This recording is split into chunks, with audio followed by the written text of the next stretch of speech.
Welcome back to our next video, price determination under the perfect competition. So how the price is determined, that we are going to learn in our today's video. According to the Professor Alfred Marshall, so Alfred Marshall has given the definition that demand and supply are just like the pair of scissors.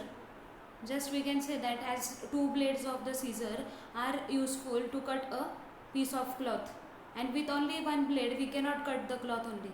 So in the same way he is saying that demand and supply, both these things are needed to determine the price. So here we can consider the cloth as the price, and we can consider the pair of scissors, that means blades, both the blade of that scissor as a demand and the supply. And if only one blade is there, we cannot cut the cloth. That means if only either the demand is there or the supply is there, with one thing we cannot decide the price of the commodity. So both these things are needed to determine the price according to the Alfred Marshall. The next one is the schedule. So if you see here, the price is given, price per kg of the apples, and the price is increasing.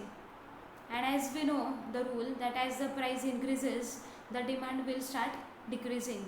So when the price is 100, at the same time the demand is of 5000 kgs, and as the price increases, the demand goes on decreasing. And on the other side, as we know that as the price increases, the supply also increases, because the price as well as the supply has the direct relationship. So when the price is 100, at the same time the supply is of 1000 kgs, and as the price increases, even the supply also goes on increasing. So what do you find now in this schedule? That at a particular time, demand as well as the supply, both these things are equal, that is 3000 and 3000. So these both the things are equal, so that's why it is given that DD, that is demand curve, is equals to the SS, that is supply curve. So demand is equal to supply. So this position can be known as the equilibrium, because at this time demand as well as supply, both these things are equal. So that's why we can call that this price 300 rupees can be called as the equilibrium price, and this 3000 demand can be called as the equilibrium demand, and this 3000 supply can be called as the equilibrium supply. And if you just see in the first row that demand is more than the supply, so that's why this symbol is used, that demand is greater than the supply. Even when the price is 200, at the same time again the demand is more than the supply, so again this symbol is used. But in the third case, when the price is 300 rupees, at that time both demand as well as the supply are equal, so we have used this symbol here. And in other two cases, when the price is 400 and 500, so at that time the demand is less than the supply, here also and here also, so that's why demand is less than the supply.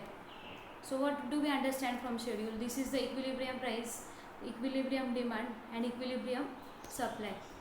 With the help of this we can draw the diagram. So as I told you earlier also, that y-axis always represents the price, and the x-axis represents quantity demanded and quantity supplied. So as we have seen that price is given there, and price is given on 100, 200, 300 like this, so we have to mark it here.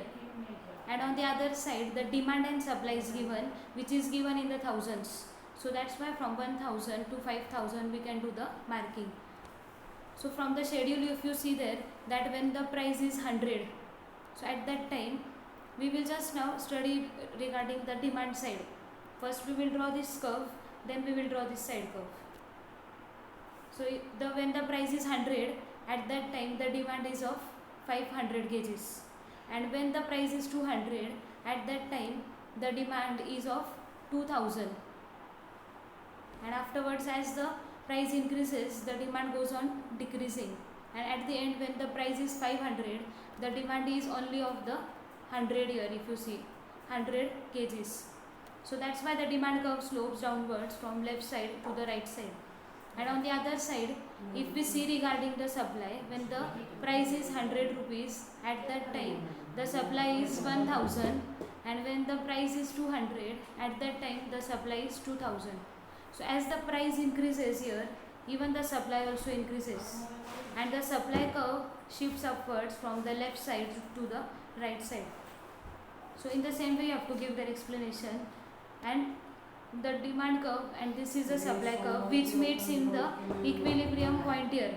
This one is the equilibrium point here. E is the equilibrium point, and it meets here, means demand curve and the supply curve, it meets at this point. So this point is always known as the equilibrium point, and that's why we have drawn here when the price is 300 and when the demand and supply at the same time is 3000. So that's why we have drawn like this, because it is not possible to draw. So that's why here demand curve and supply both are differently drawn, and at this time it is same, so we can draw like this, and this is the equilibrium position. And if you see this upper part, here supply is greater than the demand, and if you see this lower part, this side, at that time the demand is more, that means it is excess. Here supply is more and here demand is more. So in the same way you can explain the diagram, that y-axis represents price and x-axis represents the quantity demanded and the supply. And whatever explanation just now I gave you, same you can write it in the diagrams explanation. Thank you.